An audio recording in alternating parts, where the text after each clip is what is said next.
This video is going to serve a dual purpose, showing you the process of doing some maintenance work and updating an open source package, and also showing you the ngNonBindable directive in Angular, which I had no idea even existed. A quick bit of context, I have this analog stuff monorepo, which is for open source stuff for analog that doesn't necessarily fit into analog core. Analog itself has a file format called AGX, which allows creating markdown files with front matter that can also embed Angular components and logic. Within this monorepo, I have this AGX remark rehype package, which allows you to use a remark rehype pipeline for transforming the markdown instead of the default marked renderer that analog uses, which then allows you to use the remark rehype plugin ecosystem as well as creating your own plugins. We're going to take a look at the process for updating this package, but I have another video I'll link in the description if you want to see how you could set up a package like this in the first place. So I'm using this package as I port my SvelteKit SSG site over to analog,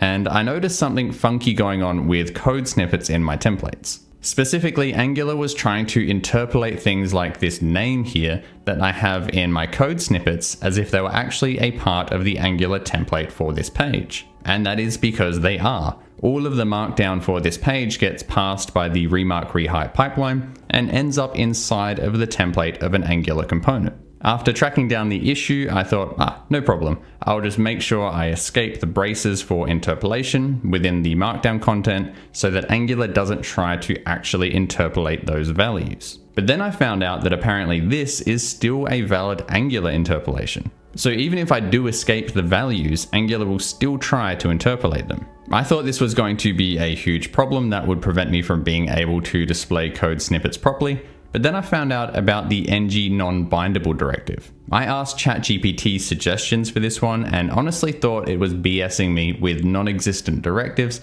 because I'd never even heard of this one before. Apparently, this ngNonBindable would cause Angular to ignore any interpolations or bindings for any child elements. But sure enough, it did actually exist and totally fixes my problem. So armed with this knowledge bestowed upon me by our new overlords, let's take a look at what fixing this package actually looks like. The first thing I almost always do is write a test case that will fail for the current behavior, but pass once I implement the desired behavior.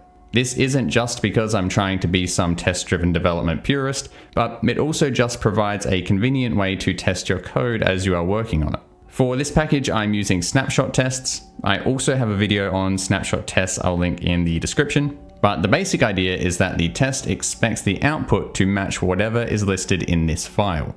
I already have a test that includes code snippets, so rather than writing a new one, I'm just going to modify this test to expect the ngNonBindable attribute to have been added to the pre-tag surrounding the code snippet. If I run the test now, they will of course fail because I've updated what is expected, but I haven't changed anything in the actual implementation. But now I have a good target to work towards and can easily see what my changes are doing by running the tests. I'm already doing a bunch of stuff where I'm walking and modifying the abstract syntax tree for the markdown, so all I need to do is hook in here to check for pre-tags and modify them to add the ngNonBindable property.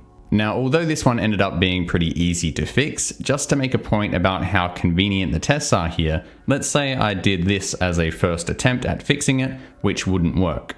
I can quickly see in my test that the output isn't what was expected and why, and I can quickly get back to making changes and iterating until I get it right. Rather than, say, building the package, serving an application that uses this updated package, going to the page with the issue in my browser, and using dev tools to inspect the output in the DOM. Let's go back to the proper solution, and if we run the test now, it works. At least the test works.